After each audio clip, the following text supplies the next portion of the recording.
আসসালামু আলাইকুম ভিউয়ার্স, আজ চলে এসেছি রমজান স্পেশাল এবং সামার স্পেশাল প্রাণ জোড়ানো একটা রেসিপি নিয়ে। আমার আজকের রেসিপি সাবুদানার ডেজার্ট তৈরির রেসিপি। তার জন্য লাগবে বেশ কিছু ফ্রুটস। আমি আমার বাগানের কলা সহ অন্য ফ্রুটস দিয়ে আজকের রেসিপিটা করে নিব।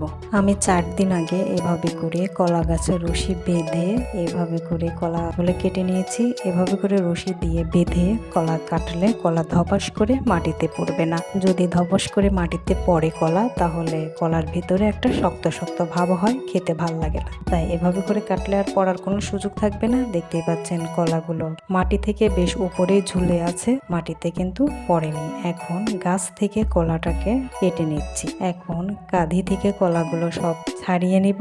এভাবে করে আমি সবগুলো কলা ছাড়িয়ে নিয়েছি।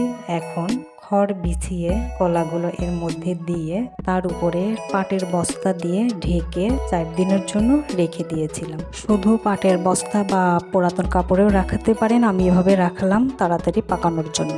4 দিন পর কলাগুলো খুলে নিলাম। দেখতেই পাচ্ছেন খুব সুন্দরভাবে পেকে গেছে। 2 ছড়ি কাঁচা আছে, আবারও ঢেকে রাখবো। যাই হোক, আমার খুব ইচ্ছে ছিল বাগানের কলা দিয়ে সবাইকে ইফতার করানো। আমি সেই জন্য এই কলাটা 1 মাস আগে কাটার কথা ছিল, 1 মাস পরে কাটলাম সবাইকে ইফতার করানোর জন্য। আজ আমার সেই স্বপ্নটা পূরণ হলো। দেখতেই পাচ্ছেন কলাগুলো দেখে একদম ফ্রেশ মনে হচ্ছে। আসলেই একদমই ফ্রেশ, কোনো ফরমালিন এর মধ্যে নেই। এখন চুলায় একটা হাঁড়ি বসিয়ে পানি গরম করে নিয়ে এর মধ্যে দিয়ে দিচ্ছি 1/2 কাপ সাবুদানা। এখন এভাবে নাড়াচাড়া করে নিয়ে সাবুদানাগুলোকে সিদ্ধ করে নেব। একটু বেশি পরিমাণে পানি দিয়ে সাবুদানাগুলো সিদ্ধ করে নিতে হবে, তাহলে সাবুদানাগুলো খুব সুন্দরভাবে সিদ্ধ হবে এবং অনেক বেশি স্বচ্ছ হবে। দেখতেই পাচ্ছেন এই পর্যায়ে সাবুদানাগুলো একদম স্বচ্ছ হয়ে গেছে। এখন পানি ঝরিয়ে ঠান্ডা পানি দিয়ে ধুয়ে নেব। দেখতেই পাচ্ছেন একদম স্বচ্ছ হয়ে গেছে, এর মধ্যে কোনো সাদা সাদা ভাব নেই। এখন চুলায় একটা প্যান বসিয়ে দিয়ে দিচ্ছি 750 গ্রাম তরল দুধ। এখন দিয়ে দিচ্ছি 1 টেবিল চামচ গুঁড়া দুধ। গুঁড়া দুধ খুব ভালোভাবে মিশিয়ে নিচ্ছি। খুব ভালোভাবে মিশিয়ে নিয়ে আমরা 4-5 মিনিটের মতো দুধটাকে জাল করে নেব। এভাবে অনবরত নাড়াচাড়া করে দুধটাকে খুব ভালোভাবে জাল করে নিতে হবে, যেন সর না পড়ে। এখন দিয়ে দিচ্ছি 1/2 কাপের একটু কম চিনি।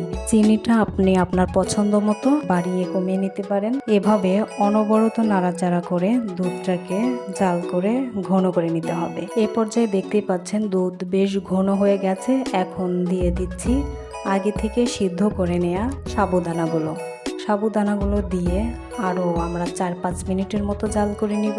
এভাবে করে অনবরত নাড়াচাড়া করতে হবে যেন সর না পড়ে, তাহলে দুধ ক্রিমি হবে। আপনাদের কাছে আমার ছোট্ট একটা রিকোয়েস্ট, প্লিজ ভিডিওটি দেখেই চলে যাবেন না, চ্যানেলটি সাবস্ক্রাইব করে পাশে থাকা বেল বাটনটি অন করে দিবেন পরবর্তী ভিডিওর নোটিফিকেশন পাওয়ার জন্য। দেখতেই পাচ্ছেন 4-5 মিনিট জাল করে নিয়ে বেশ ঘন হয়ে গেছে। আমি এরকমই রাখবো, খুব বেশি ঘন করব না, তাহলে ঠান্ডা হয়ে গেলে বেশ এঁটে যাবে বা টাইট হয়ে যাবে, তাহলে আর খেতে ভালো লাগবে না। তাই এখন চুলাটা অফ করে দিলাম। এখন একটু এভাবে নাড়াচাড়া করে নিয়ে ঠান্ডা করে ফ্রিজে রাখবো 1 ঘন্টার জন্য। ফিরে আসলাম 1 ঘন্টা পর। দেখতেই পাচ্ছেন ঠান্ডা হয়ে অনেকটাই ঘন হয়ে গেছে। এই ডেজার্টের জন্য এরকমই লাগবে।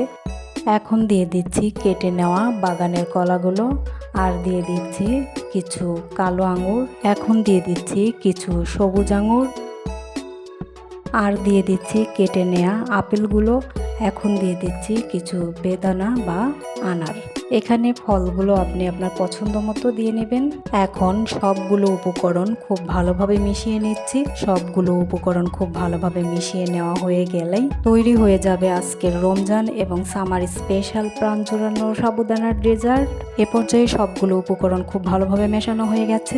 আর এই ডেজার্টটা ঠান্ডায় খুব বেশি মজা লাগে, তাই চেষ্টা করবেন ঠান্ডা পরিবেশন করতে। জাস্ট পরিবেশনের আগে ফ্রিজ থেকে বের করে নিয়ে ফলগুলো অ্যাড করে দিবেন। আর মনে রাখবেন, যে ফলগুলো পানি ছেড়ে দেয় সে ফলগুলো না দেয়াই ভালো। এ পর্যায়ে সাবুদানার ডেজার্ট পরিবেশনের জন্য একদম রেডি হয়ে গেছে। এখন ঠান্ডা পরিবেশনের পালা। রমজান এবং সামারের সাবুদানার এই ডেজার্টটা খেয়ে প্রাণটা জুড়িয়ে নেবেন। আজ এখানেই বিদায় নিচ্ছি।